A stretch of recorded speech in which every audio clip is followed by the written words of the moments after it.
아마 여러분이 잘 아시죠. 왜냐하면 이분이 중국 사람이지만 그러나 중국에 그의 책을 통해서 베스트셀러, 많은 사람이 영향을 주는 책을 쓸 뿐만 아니라 중국뿐만 아니라 우리나라에도 번역이 돼서 우리나라에서도 베스트셀러가 됐었고 오래전에 그리고 세계 각국에 이분의 글이 번역이 많이 돼 있어요. 중국 사람이니까 린 웨이탕이라고 하죠. 이머당. 이분이 원래 크리스찬 가정에서 태어났어요. 그런데요, 그러니까 젊었을 때 쓴 책 가운데서 생활의 발견이라는 책인데 거기에서 그는 이런 선언을 합니다. 나는 이제부터 이교도다. 예수님을 떠난다는 거예요. 예수님을 떠나서 나는 이제 다른 곳으로 간다. 그리고 뒤를 돌아보면 그의 인생에 영적 방황을 하게 됩니다. 여기도 기웃거려보고 저기도 기웃거려보고 각양의 종교를 다 연구하고, 이분이 참 글을 잘 써서 많은 사람에게 영향을 주는데 이분의 글이 그래서 굉장히 충격을 줬죠. 그러다가 결국은 그가 이 모든 것들을 돌고 돌아서 그의 책 가운데 이교도에서 기독교가 되기까지라는 책에서 그는 다시 예수님의 품으로 돌아온 이야기를 씁니다. 그리고 그는 그 책에서 이렇게 기록을 합니다. 워낙 이분이 문장력이 있고 그 다음에 이분이 글을 잘 쓰는 분이라서 잘 표현을 참 잘한 것 같아요. 그대로 한번 읽어드릴게요. 나는 긴 여행 끝에 인간 영혼의 문제에 대한 만족스러운 해답으로 기독교를 받아들이게 되었다. 분명히 말해두지만 그 과정은 만만하지도 쉽지도 않았고 내가 오랫동안 믿었던 것을 아무렇지도 않게 내버린 것도 아니다. 나는 달콤하고 고요한 생각의 초원을 걸었고 아름다운 계곡들을 보았다. 혼자서 자기 생각으로 인생을 판단하면서 걸어갔던 그의 세월을 얘기합니다. 그리고 계속해서 유교 인본주의의 대저택에서 한동안 기거했고 도교라는 산봉우리에 올라 그 장관을 보았으며 무시무시한 허공 위에서 흩어지는 불교의 안개를 엿보았다. 이후에야 나는 최고에 해당하는 기독교 신앙에 올라 구름이 내려다 보이는 햇살 가득한 세상에 도달했다. 여러 가지를 다 탐구해봤지만 결국 그에게 환한 햇살을 주지 않았는데 결국 다시 예수님께로 돌아와서, 그리고 그의 고백이 이런 거죠. 제가 이렇게 묘사한 것처럼 다른 것들은 그냥 산 위에 올라가는데 산이 아니라 하늘에 올라가서 새로운 엄청난 하나님의 영광을 경험하게 됐다는 것. 여러분, 갈라디아서를 우리가 보면서 갈라디아서를 통해서 우리는 이제까지 중요하게 우리는 죄로 말미암아 우리의 문제가 생겼는데 그것 때문에 우리의 인생 캄캄해지고 우리의 인생은 늘 언제나 매여있는 삶, 종된 삶, 눌리는 삶을 살게 되었다 하는 이야기를 여러분에게 나누었고, 그리고 그러나 그 문제를 해결을 위해서 모든 다른 종교들을 포함한 모든 무신론자들까지도 내가 한다는 것을 얘기하고 있다고 말씀했어요. 이단도 그렇다고요. 그렇죠? 여러분, 다시 말씀드립니다. 여러분, 무신론은 하나님 없이 내가 한다는 거예요. 그래서 성공한 사람은 아무도 없었습니다. 다른 종교는 내가 노력하는 거예요. 불교도 유교도 내가 어떤 계명을 지키는 거예요. 어떤 법도를 지키는 거예요. 내가 도를 쌓는 거예요. 여러분, 이단도 마찬가지라고 했어요. 이단도 자기 노력이에요. 어떻게 구원받느냐? 자기 노력이에요. 그 노력을 이야기하는데 너희들이 이렇게 말씀드리는 신천지 같은 데는 이런 업적이 있어야 돼요. 어떤 업적? 교회 와가지고 교회에 있는 사람들 다 신천지로 데려가는 업적. 이거는 대단하게 아주 천국에 들어갈 사람이죠. 거기에서 노력을 얘기하는 거예요. 제가 여기도 보니까 두 분이 신천지, 0.5분은 신천지를 갈까 말까 하는 사람들.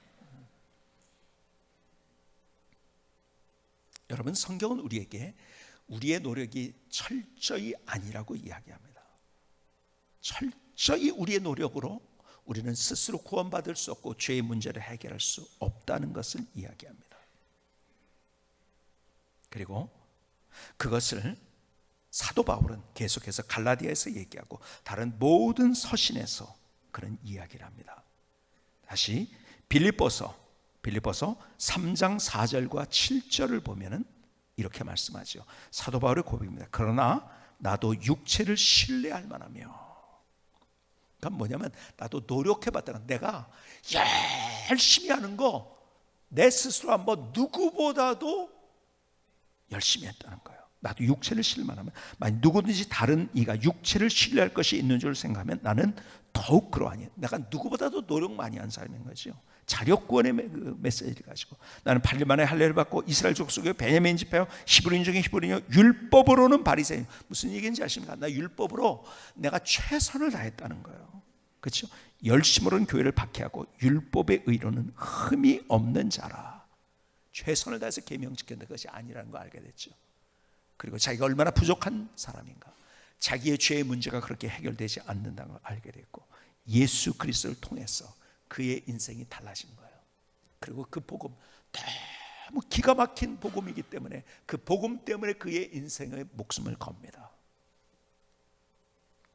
그리고 그 갈라디아에서는 특별히 우리가 내 자력 구원이 아니고 내 노력이 아니고 하나님의 은혜로, 우리가 내가 스스로 할 때 언제나 눌리고 스트레스 받고 그리고 그러다가 중독에 빠지고 그러다가 절망하고, 이것이 우리의 인생의 끝이지만 하나님의 은혜로 우리가 하나님의 자녀가 되고 오히려 그래서 누리는 삶을 살 수 있다는 것을 이야기합니다. 그러면서 오늘 본문의 이야기가 그거예요. 오늘 다시 본문으로 가볼까요? 갈라디아서 6장 16절 중요한 구절입니다. 이렇게 이야기합니다. 무릇 이 규례를 행하는 자에게와 하나님의 이스라엘에게 평강과 긍휼이 있을지어다. 자, 먼저 첫째 부분에 이렇게 얘기하죠. 무릇 이 규례를 행하는 자에게와. 여러분, 이 규례를 행한다는 것이 무슨 말인지 아십니까? 원어적으로 또 현대인의 성경에도 그렇게 번역이 되어 있어요. 하나님께서 이 원리를 따라 사는 사람들, 이 원리를 따라 사는 사람들. 그러니까 이 규례를, 우리는 성경을 이렇게 볼 때 좀 어려운 단어들이, 옛 단어들이 있어가지고 막 이게 와닿질 않아요. 그래서 때로는 우리가 이제 쉬운 성경을 본다거나 아니면 영어로 보면은 더 쉽기도 하고, 오늘 아침에도 제가 이 설교를 할 때 어떤 분이 성경을 가져왔는데 한국어 1어 성경, 1어를 잘하는 분인가 보더라고요. 그래서 1어 성경 같이 있는 걸 가져와서, 목사님, 일본어 성경에도 이 원리를 따라 사는 사람이라고 번역이 되어 있습니다. 그러더라고요. 그러니까 이것을 쉽게 얘기하면은 원어적이면서 쉬운 번역이 이겁니다. 원리를 따라 사는 사람. 이 원리가 뭐예요? 이 앞에 얘기했던 거예요. 다. 원리가 뭘까요? 다시 한번 정리하십시다. 그래서 지난주에 제가 여러분들에게 말씀드린 표현으로 한다면은 복음형 인간으로 사는 거예요. 복음을 붙들고 살아가는 삶, 복음형 인간. 자, 복음형 인간으로 사는 것은요, 중요하게 이런 겁니다. 먼저는, 첫 번째는요, 그림이 큰 거예요. 세상의 원리는 바로 지금 사람들이 지금 마음속에 가지고 있는 가장, 그들이 붙들고 있는 단어는 당장입니다. 당장 재미가 있어요. 당장 이루어져야 돼. 당장 편리해야 돼. 당장입니다. 당장. 그런데 복음형 인간으로 살아가는 사람은 당장이 아니라 담 너머를 볼 줄 알고, 믿음은 바라는 것들의 실상이라고 했어요. 보지 못하는 것들의 증거라고 했어요. 그러니까 더 그 담 너머를 볼 줄 아는 거라는 거예요. 믿음으로 산다는 것은요, 더 큰 인생의 그림을 그린다는 거예요. 그래서 우리가 이 인생도요, 이 땅에서가 끝이 아니라 죽음 후에까지도 생각할 수 있는 이 큰 그림을 그리는 사람들, 이 사람이 복음형 인간인 거예요. 그러면서 정말 중요한 건 뭐죠?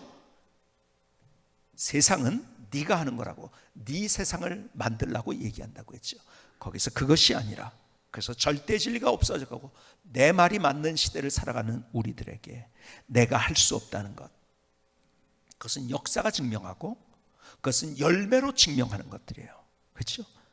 자력구원이 안 된다는 것, 나의 죄의 문제가 가장 근원적인 문제인데 그것 때문에 하나님과 갈라졌고 하나님의 은혜를 경험하지 못하는데, 그런데 그 죄의 문제를 내가 해결하려고 돌을 닦아서 수양을 해서 수도를 해서 안 된다고 했죠. 그렇죠? 아무리 해도 여전히 죄인인 거예요. 내가 해결할 수 없는 문제를 하나님이 해결하셨어요. 그래서 예수님을 이 땅에 보내셨어요. 왜? 십자가를 지시기 위해서.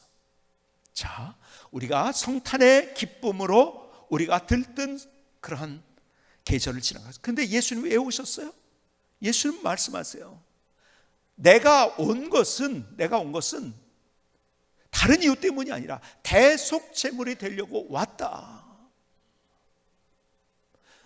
마태복음 10장 45절, 내가 섬김을 받으려 온 것이 아니라 섬기려고 오히려 대속제물이 되기 위해서 오셨다고. 그래서 그분은 이 땅에서 십자가를 향해서 가고 계셨고 십자가를 결국 지셨고. 왜요? 우리가 해결할 수 없는 그 죄의 문제를, 내가 담당할 수 없는 죄의 문제를 주님이 담당해 주셨어요. 그래서 우리의 죄를, 문제를 해결해 주시고 우리 하나님의 자녀로 삼아 주신 거예요. 여러분, 내가 구원받았다는 말이 무엇이냐면, 구원받았다는 말은요, 이런 말이야. 영원한 생명을 얻었다, 죄가 용서되었다, 그리고 천국을 소유했다, 그리고 하나님의 자녀가 됐다. 이것이 구원받았다는 말의 의미입니다. 그리고 그 구원받았다는 것을 표현을 다르게 이렇게 표현을 합니다. 뭐라고 하죠? 거듭났다고 얘기를 합니다.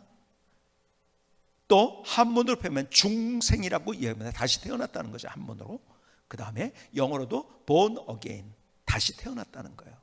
죄의 종로를 타던 우리들을 하나님의 자녀로 삼으신 거예요. 그래서 이것을 regeneration이라고 영어로 또 표현을 합니다. 다시 태어난 거예요. 그러니까 여러분, 내가 구원받았다고 했을 때 사람들은 내가 완전하지 않은데 무슨 구원을 받아? 왜? 세상이 얘기해 완전할 때 구원받는데 그럴 수 있는 사람은 없어요. 구원받았다는 말은 주님께서 내가 할 수 없는 것을, 죄의 문제를 해결해 주셨어요. 그래서 우리를 죄의 종로를 타고 눌리고 있었던 우리들을 해방시키셔서 하나님의 자녀로 삼으신 거예요.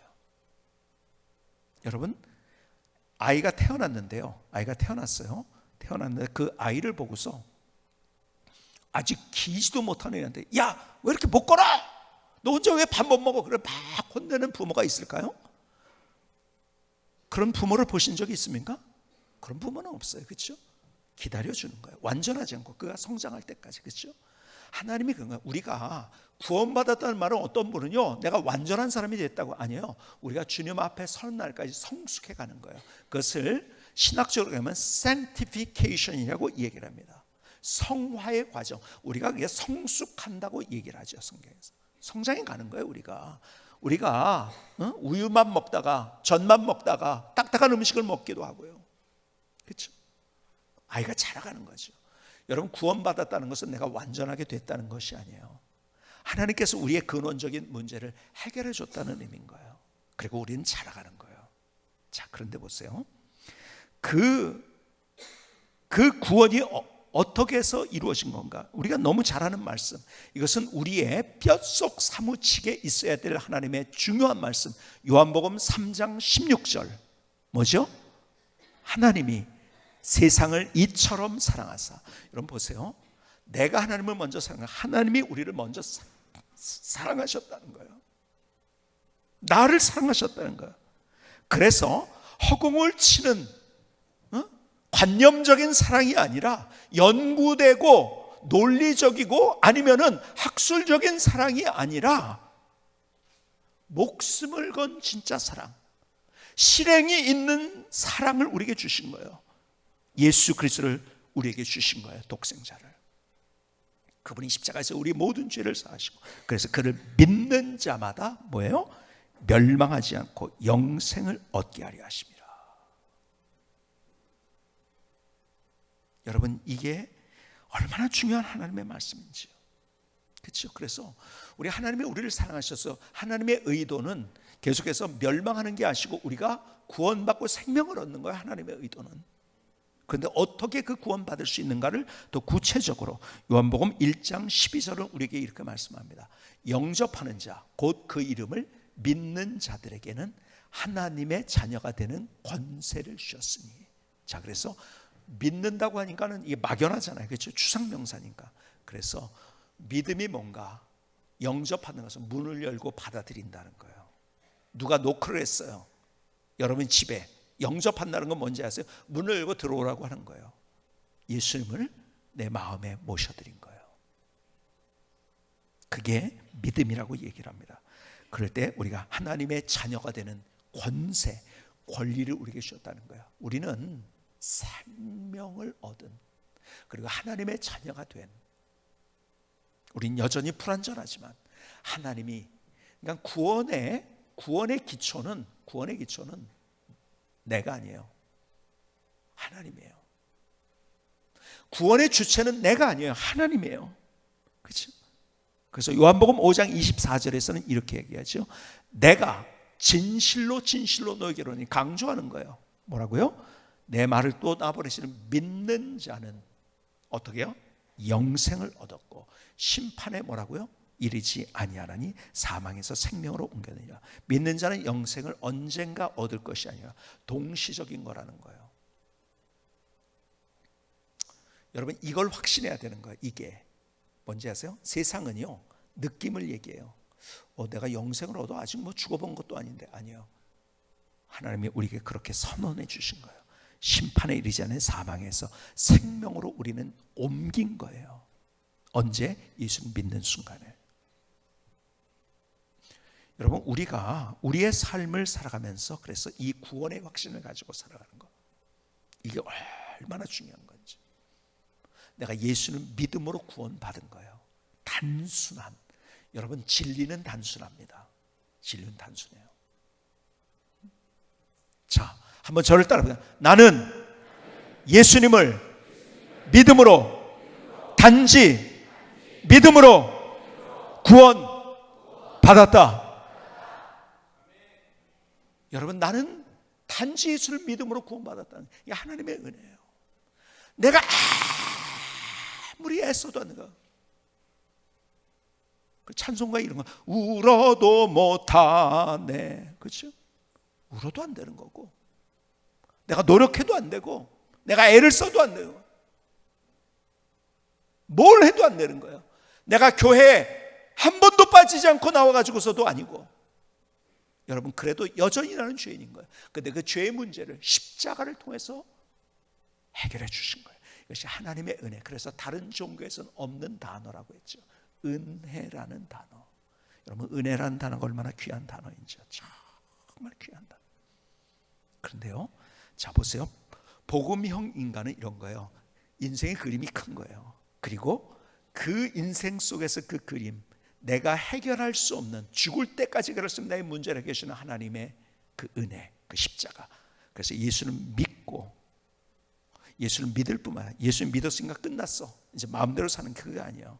여러분 이단 중에 구원파라는 이단이 있어요. 구원파는요 믿었으니까 된 거예요. 그냥 네 마음대로 사는 거예요. 그건 이단인 거예요. 그것도.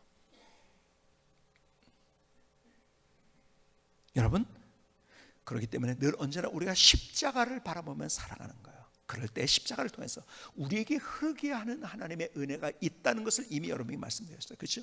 인생의 그림이 크게 보면서, 그리고 내가 예수 그리스도마다 말미암아 내가 구원받았다. 그리고 그렇기 때문에 십자가를 바라보면서 내 인생을 살 때 하나님께서 구원받은 것을 끝나지 않고 우리의 인생을 더 멋지게 만들길 원하세요. 그래서 요한복음 10장 10절은 이렇게 얘기합니다. 도둑이 오는 것은 도둑질하고 죽이고 멸망시키는 것. 내가 온 것은, 예수님이 이 땅에 오신 이유, 우리 크리스마스 이 땅에 오셨어요. 왜 오셨느냐? 양으로 생명을 얻게, 구원받고 생명 얻고 더 거기서 끝나는 것이다. 풍성히 얻게 하는 것이다. 구원, 복음형 인간은요 구원 받았을 뿐만 아니라 구원 받은 것 때문에 인생을 더 하나님에서 멋지게 누리면서 살아가는 삶을 살아가는 거예요. 오늘 본문의 이야기가 그거예요. 그러니까는 이렇게 내가 구원받은 확신을 가지고 십자가를 바라보면서, 계속 앞에서 그 십자가 얘기했잖아요, 그렇죠? 계속 한 얘기를 제가 더 길게 하면 설교가 길어지니까 앞에서 다 한 얘기예요. 그렇게 살아갈 때 하나님께서 우리에게 주시는 두 가지가 있어요. 구원의 은혜가 있을 뿐만 아니라 어떤 은혜가 있냐면은 오늘 본문에 있는 대로 평강과 긍휼이에요. 평강과 긍휼의 은혜를 우리에게 주십니다. 자, 갈라디아서 6장 16절 무릇 이 귀로 행하는 자에게 하나님의 이스라엘에게 평강과 긍휼이 있을지어다. 자, 첫 번째 평강이에요. 이 평강이 뭔지 아세요? 평강의 이 원래적인 의미가 뭐냐면 에이레라는 말인데요, 에이로라는 말에서 나온 거예요. 동사에서 나온 명사예요. 근데 이것은 결합하다는 말에서 나온 거예요.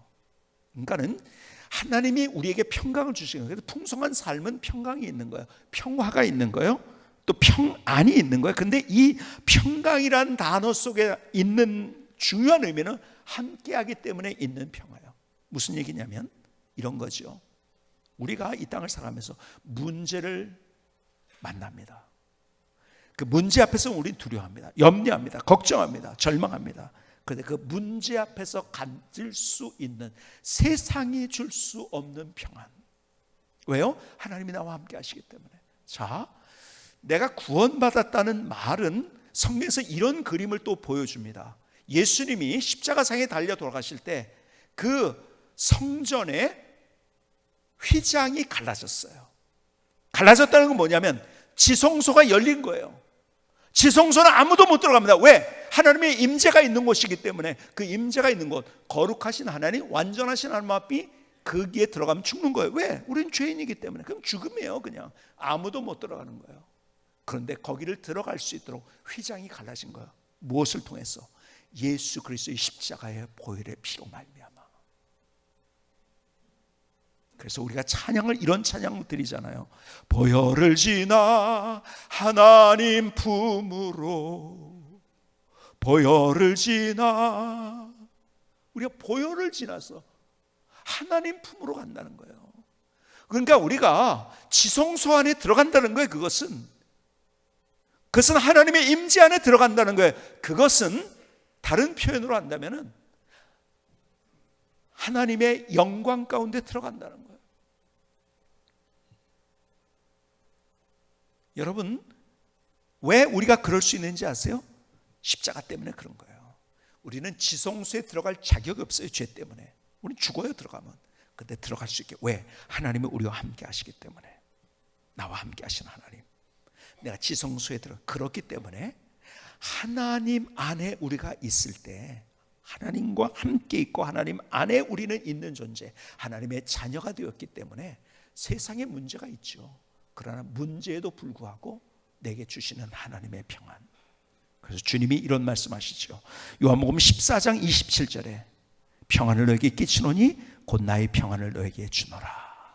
주님의 속성, 주님이 가지신 것은 어떤 상황 가운데 갖는 평안이에요. 죽음 앞에서도의 평안. 그 평안을 내게 너가 준다. 내가 너에게 주는 것은 세상이 주는 것 같지 아니하리라. 너희는 마음에 근심하지도 말고 두려워하지도 말라. 요한복음 16장 33절 계속해서 말씀합니다. 이것을 너에게 이른 것은 너희로 내 안에서 평안을 누리게 하려 함이라. 세상에서 너희가 환난을 당하나 담대하라. 내가 세상을 이기었노라. 주님의 선언이에요. 우리가 뭐예요? 환난 당한다는 거예요. 문제 안 만난다고요? 하나님, 도대체 왜 나에게 이런 일이 있어야 돼요? 다른 사람은 이런 일 안 만나는데요. 하나님, 도대체 내게 왜 이런 일이 있어야 돼요? 제가 문제를 만났어요.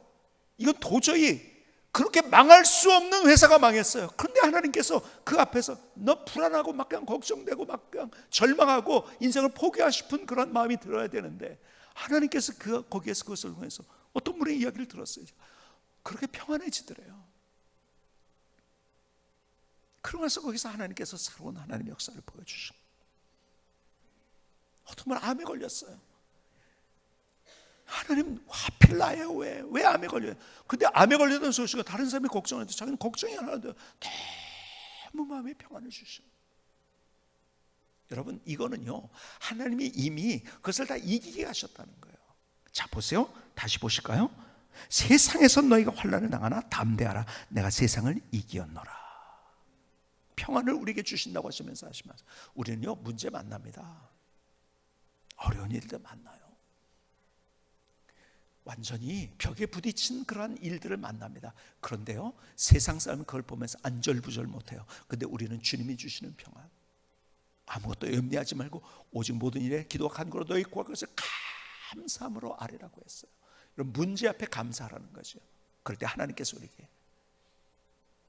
우리에게 뭘 주신다고요? 제일 먼저 주시는 게, 문제를 해결하기 전에 우리에게 주시는 게 평안이에요. 여러분, 주님께서 우리에게 그 평안을 주시길 원하세요. 여러분, 세상 사람들은 안정되면 평안감을 느껴요. 안정이 안 되면 불안감을 느껴요.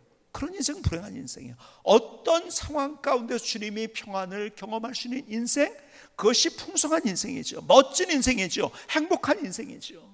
그러니까 제가 그 찬양 자주 여러분에게 드린 거죠. 평안을 너에게 주노라. 내 스스로는 가질 수 없는데 하나님이 우리에게 주신다면, 세상이 줄 수 없는, 세상이 알 수도 없는 평안,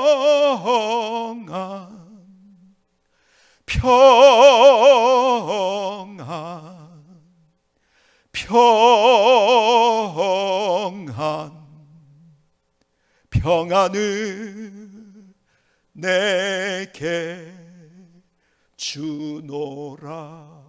하나님이 우리에게 주시는 거예요. 우리에게 덮어주시는 하나님의 은혜. 그래서 이 평강은, 다른 표현으로 한다면 평강은 하나님께서 내가 십자가로 말미암아 구원받은 구원의 은혜를 주셨어요. 그런데 평강은 뭔지 아세요? 마음에 주시는 은혜예요.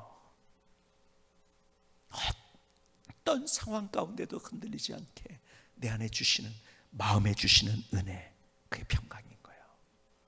이 은혜가 풍성하게 넘칠 수 있기를 주님의 이름으로 축복합니다. 두 번째는 이거의 긍휼이에요. 긍휼이 뭘까요? 결론부터 말씀드리자면 이것은요, 평강은 마음에 주시는 은혜인데 긍휼은 삶에 주시는 은혜예요. 무슨 얘기가? 여러분, 성경에 보면 예수님의 어머니 마리아의 찬가가 있어요. 마리아가 이렇게 고백합니다. 누가복음 1장 51절에 보니까 이렇게 얘기하죠. 그의 팔로 힘을 보이사 마음의 생각이 교만한 자들을 흩으셨고 권세 있는 자들을 그 위에서 내리시었으며 비천한 자들을 높이셨고 줄이는 자를 좋은 것으로 배불리셨으며 부자는 빈손으로 보내셨도다. 그 종 이스라엘을 도우사 긍휼히 여기시고 기억하시되. 우리에게 긍휼, 우리를 도와주시고, 그 도와주신다는 구체적인 표현은 긍휼이라는 거예요. 긍휼은 뭐냐? 우리의 삶 속에 주시는 은혜. 여기 보니까 교만한 자를 흩으시고 권세 있는 자를 내리치시고 비천한 자를 높이시고 줄인 자를 좋은 걸로 배불리시는 주님. 역전의 드라마. 그러니까 내 삶 속에 내가 도저히 그렇게 될 수가 없어. 근데 그 위에 부어주시는 하나님의 은혜. 하나님께서 내 마음에 주시는 은혜가 있을 뿐만 아니라 내 삶에 걸어가는 삶의 궤적 속에서 내게 주시는 하나님의 은혜. 내 능력으로는 그렇게 안 되는데 하나님께서 내게 주시는 그 은혜 때문에 역전의 드라마를 내게 보여주시는 거예요. 나 이거 죽었구나 했는데요, 거기서 보여주시는 하나님의 역전의 드라마. 그래서 여러분이 잘 아시는 다윗의 고백처럼 사망의 음침한 골짜기를 걸어갈지라도 해를 두려워하지 않을 것은 주께서 나와 함께 하심이라. 얼마나 죽을 고비를 많이 넘겼나요? 그 가운데 지켜주시는 하나님의 은혜가 그에게 있었던 거예요. 여러분, 다윗이 그렇게 용장이고 똑똑하더라도요, 죽을 상황에서 그가 피할 수가 없었어요. 하나님께서 그를 살려주시고 그를 지켜주시고, 그 은혜, 삶의 발자국 속에서 보여주시는 하나님의 은혜. 그러니까 이 긍휼이라는 것은 뭐냐면 내가 할 수 없는 것을 하게 하시는 따뜻한 하나님의 손길이에요. 내가 할 수 없는 것을 하게 하시는 따뜻한 하나님의 손길. 그러니까 하나님께서 그 은혜를 우리에게 부어주셔. 여러분, 우리가 구원의 은혜를 얻었지만요, 하나님께서 내 삶 속에, 마음 속에 주시는 은혜를 주시고 평강으로, 그리고 삶 속에 주시는 은혜, 그 긍휼을 우리에게 주신다는 거예요. 여러분, 그래서 하나님 앞에 고백할 수밖에 없는 것. 여러분, 많은 사람이 바라보는 자리일수록 어떤 자리인지 아세요? 인기가 너무 많아요. 되게 좋을까요? 아니요. 그런데 힘이 든 거예요. 그래서 자살을 합니다. 그렇죠? 아니 저렇게 인기가 많은데 어떻게 자살을 해요? 여러분, 어쩌면 다른 사람들이, 더 많은 사람들이 바라보고 있는 자리에 올라간 사람일수록요, 그 안에 더 많은 뭐가 있는지 아세요? 불안이 있어요. 절망이 있어요. 여러분, 저는 그래서요, 자꾸 사실 솔직하게 높은 자리에 올라가는 것을 너무 힘들어해요. 왜냐하면 올라갈수록 더 많은 사람이 바라보면서 이 사람이 이쪽 보고 이러고 저쪽 하면 저쪽 보고, 이런 일들이 많이 일어날 수 있잖아요. 힘이 들어요. 여러분, 어쩌면 여기까지 오는 과정 속에서 제 안에 있었던 절망이 얼마나 많이 있었을까요? 그건 아무도 모를 거예요. 얼마나 두려운 마음이 많이 있었을까요? 그건 아무도 모를 거예요. 그런데 그럼에도 불구하고 여기까지 올 수 있었던 것은 하나님께서 그 안에서 주셨던 하나님의 마음속에 주신 은혜가 있었기 때문이더라고요. 여러분, 제가 앞에서 설교를 하고 교회를 인도하고 담임 목사가 되니까 목사님 저것도 잘하고 이것도 잘하고 그러는가 보다, 저는 여러분들이 생각하는 것보다 그 분야에서 저는 다 못해. 그래서 노력은 좀 해봤지만요, 그럼에도 불구하고 그게 안 되는 거예요. 내가 노력한다고 되나요? 제가 신학교 다닐 때 3학년 때 설교학을 공부합니다. 1학년 때 교양 과목을 하고 2학년 때 구약 신학 이런 것들을 배우면서 신학을 배우기 시작하고, 실제적으로 3학년 때 들어가가지고 여러 가지 또 깊은 신학을 배우면서 동시에 설교학을 공부합니다. 그리고 4학년 때 설교 실습을 합니다. 그리고 제가 설교 실습 4학년에 설교 실습은 이렇게 해요. 교수님이 옆에 앉아 있고, 그리고 우리 클래스메이트들이 앞에 다 있습니다. 설교를 딱 하고, 설교 연습 시간이죠. 실제 이제 해보는 거예요, 내가. 그리고 교수님이 마지막에 이제 다 평을 합니다. 한 사람씩 다 설교를 어떻게 했고, 표정이 어땠고, 여기에 왜 이렇게 어떤 사람은 이렇게 계속 이게 안경 앞에 올라가면 힘들잖아요. 막 그냥 떨리니까 안경을 막 이렇게 계속 만지는 사람, 그러니까 이런 것까지 다 평가를 했어요. 저의 평가에 대해서는 딱 한 가지였어요. 아하, 유관재, 자네 이렇게 설교를 잘해? 이런 소리를 들은 게 아니에요. 저한테 딱 한마디, 저는 지금도 그걸 기억해요. 잊을 수가 없어요. 저를 향해서 저를 바라보더니 앞에 올라가서 평가를 하면서 딱 한마디 끝나고서 내 평가가 끝났어요. 뭔지 아세요? 자네는 4년 동안 배운 게 이것밖에 안 되나?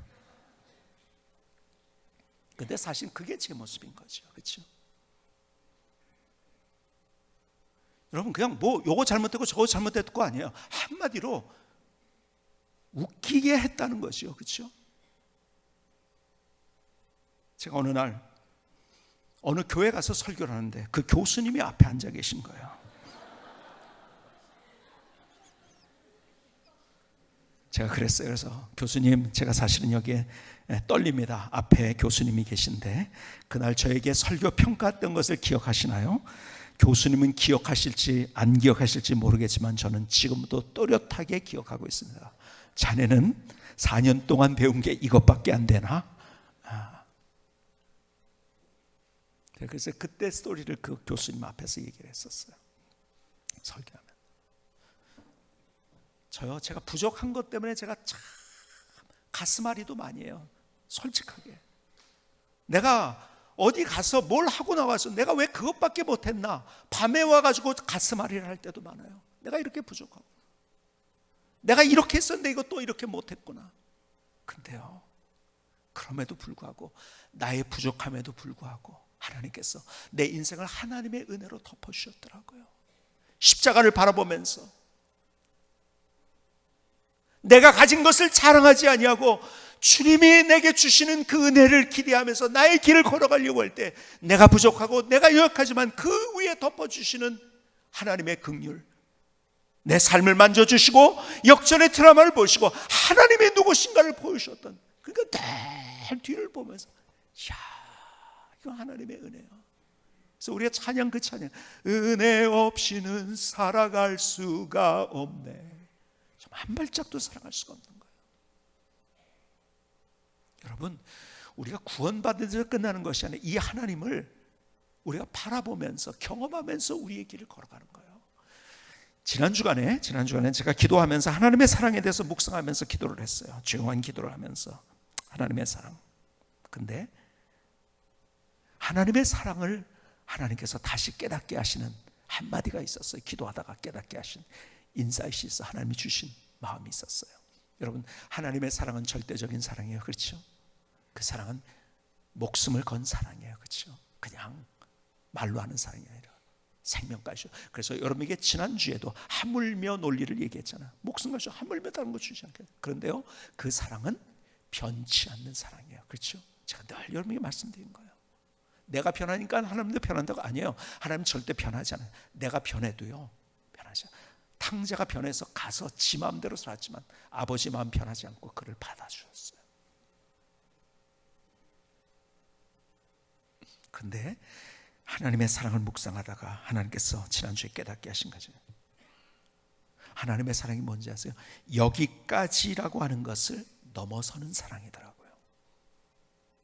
여기까지라고 하는 것을 넘어서는 사랑. 우리는요, 우리의 생각이 너무 작아요. 그렇죠? 그러니까 여기까지라고 생각해요. 근데 그 여기까지라는 것을 넘어서는 사랑이더라고요. 주님의 사랑. 이야, 맞아. 주님께서 기도 가운데 깨닫게 하시는데요, 여기까지라고 생각하는데, 우리는 여기까지라고 생각하는데, 아, 하나님은 여기까지 이렇게 하시는 거예요. 아니요, 그것을 넘어서시는 하나님의 사랑. 이게 진짜 하나님의 사랑이더라고요. 얼마나 그 사랑 때문에 또 감격하면서 주님 앞에 기도했는지. 우리는 한계를 정해요. 우리는 관계 속에서 그러잖아요.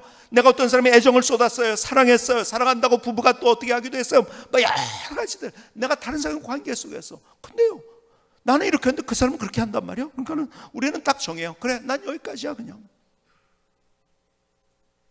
그러니까 하나님도 그런 하나님이라고 우리가 알고 있는 거예요. 아니에요. 그런데 여기까지로 우리는 정하지만 여기까지를 넘어서는 사랑이 하나님의 사랑이더라고요.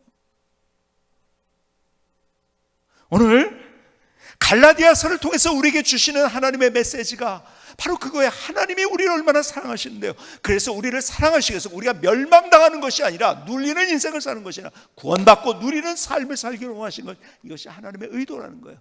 그 모든 것들이 무엇에 근거한 건지 아세요? 하나님의 사랑에 근거한다는 거예요. 하나님이 이 사랑을 우리에게 주신 거예요. 이 놀라운 사랑. 그래서 그것을 누려야 돼요. 누려야 돼요. 평강, 긍휼. 그 단어가 이제는 남의 단어가 되지 말고 내 단어가 돼야 되는 거예요. 어떻게 할 때? 내가 십자가 바라보면서 하나님의 사랑 안에 있을 때 나는 그 하나님을 경험하면서 내가 온 것은 양으로 생명 얻고 거기서 끝나는 것이 더 풍성한 삶을 누리도록, 더 풍성한 삶을 얻게 하도록, 그것을 누리도록. 여러분, 하나님은 이 땅에서 우리가 눌려서 어쩔 줄 몰라하는 인생을, 누리는 인생을 살도록 주님 말씀하세요. 오늘 그 하나님께서 우리에게 주신 구원, 그 풍성한 삶의 근거는 어디 있느냐? 그 하나님의 사랑에 있는 거예요. 하나님의 사랑. 오늘 다시 십자가 앞에서 그 하나님의 사랑을 바라보면서 이제 내가 구원받은 하나님의 백성일 뿐만 아니라 오늘 본문에 있는 평강, 긍휼이 남의 단어가 아니고 여러분의 삶이 될 수 있기를 주님의 이름으로 축복합니다. 김성현 선생님의 찬양을 들으시겠습니다.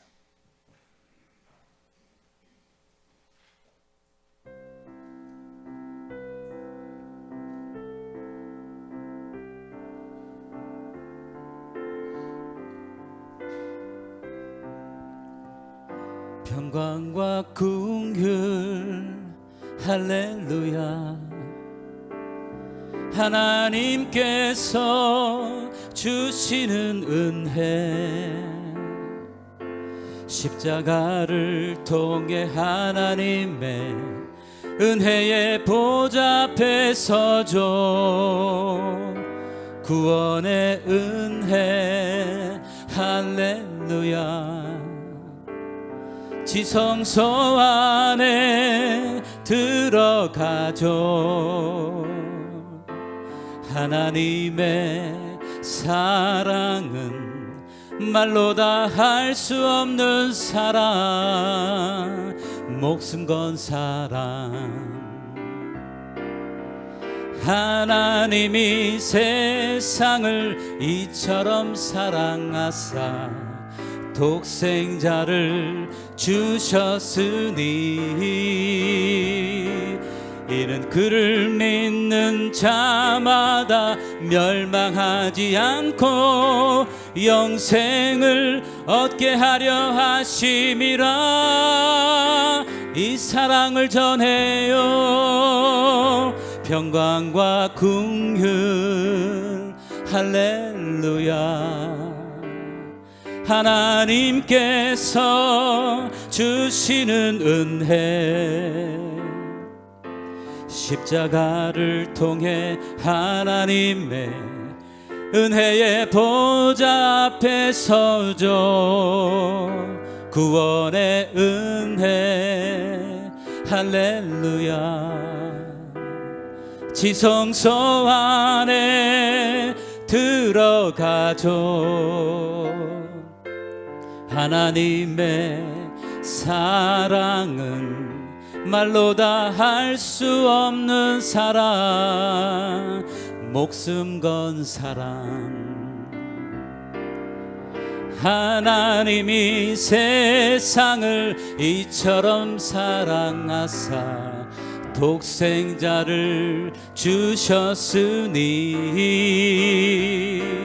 이는 그를 믿는 자마다 멸망하지 않고 영생을 얻게 하려 하심이라. 이 사랑을 전해요. 이 사랑으로 나의 인생을 세워요.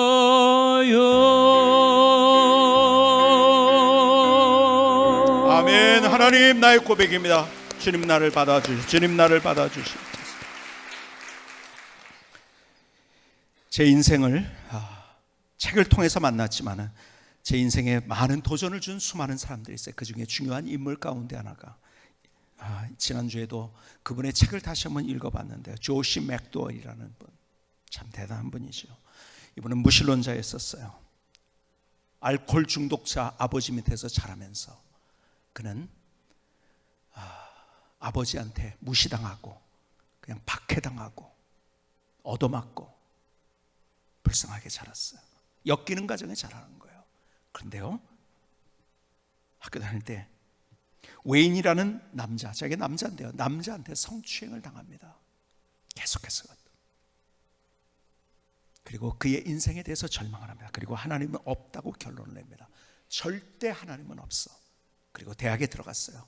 똑똑했어요. 대학에 가서도 사람들하고 하나님이 없다는 데 걸고 그는 논쟁을 시작했어요. 계속 논쟁을 하다가 내가 멋지게 한번 내가 다른 사람들, 너희들이 믿는 것을 제대로 한번 반박을 해주리라. 그리고 그는 어디로 갔느냐? 미국의 사람인데요, 영국으로 건너갔어요. 옥스퍼드 대학과 그 다음에 캠브리지 대학, 그 다음에 영국의 다른 도서관들과 유럽의 도서관들을 다니면서 자료를 다 주었어요. 예수님에 대해서, 그리고 예수님의 부활에 대해서 연구하면서 내가 이제 완전히 내가 논리적으로 너희들을 이제 하나님이 없다는 것을 내가 보여주겠다. 그리고 갔어요. 그리고 연구를 합니다.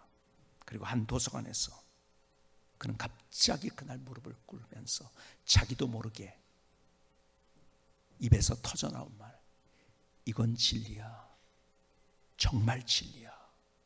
그리고 무릎을 꿇었어요. 그리고 다시 미국으로 돌아왔어요. 그리고 한 교회에서 설교를 들을 때 그 목사님을 통해서 예수님의 십자가가 뭔지를 듣게 됐고 예수님 믿기로 결심하고 그의 인생이 완전하게 달라집니다. 기가 막히게 달라요. 얼마나 하나님의 은혜, 하나님의 사랑이 얼마나 놀라운지요. 그래서 그에게 뼈가 사무치게 다가왔던 하나님의 말씀, 앞서 여러분에게 말씀드렸던 요한복음 3장 16절의 말씀 너무 잘 아시잖아요. 그렇죠? 하나님이 세상을 이처럼 사랑하사, 하나님이 사랑하시오. 너무 기가 막힌 거예요. 늘 눌리고 늘 사람들에게 배척당하고 상처받고, 근데 사랑의 하나님을 만나게 된 거예요. 하나님이 세상을 이처럼 사랑하사 독생자를 주셨으니 이는 저를 믿는 자마다 멸망치 않고 누구든지 나 같은 사람도 영생을 얻게 하신 하나님의 은혜, 너무 기가 막힌 거예요.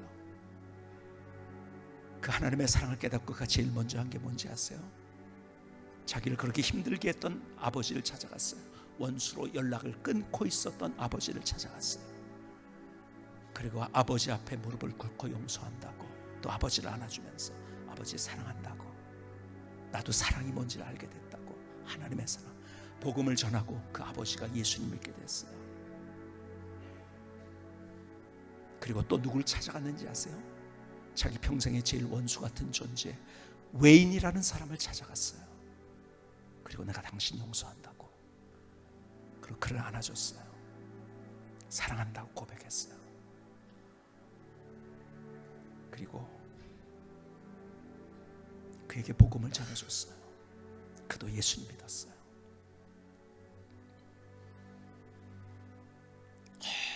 얼마나 기가 막힌 인생인가. 여러분, 내가 그냥 하나님 앞에 구원받았다는 것이 아니라 진짜 구원받았다면, 앞서 얘기한 것처럼 하나님이 어떤 하나님인가, 여기까지라고 하는 것을 넘어서는 하나님의 사랑. 그래서 우리가 그 사람에게 다, 나는 어쩌면 우리가 세상은 바보 같다고 얘기해. 여기까지라고. 너 왜 그 사람 그런데 그러냐고. 아니요, 여기까지 하는 사랑을 넘어서는 하나님의 사랑 때문에 또 우리는 거기를 넘어서는 거예요. 그 선을 넘어서서 그래도 사랑하는 우리의 모습. 가만히 봤더니요, 얼마 전에 어떤 분이 저를 찾아왔어요. 어떤 목사님이 저에 대해서 이상한 얘기를 하고 저한테 삿대질을 했던 분이에요. 모든 사람들이 그 사람하고는 관계를 끊으라고 저한테 얘기를 해줬어요. 근데 저는 끝까지 그 사람에 대해서 포기하지 않았어요. 그분이 저를 꼭 만나야 된다고 찾아왔더라고요. 그리고 하는 얘기, 목사님, 이제부터는 목사님이 하는 말만 듣겠습니다. 저한테 삿대질했던 사람이에요.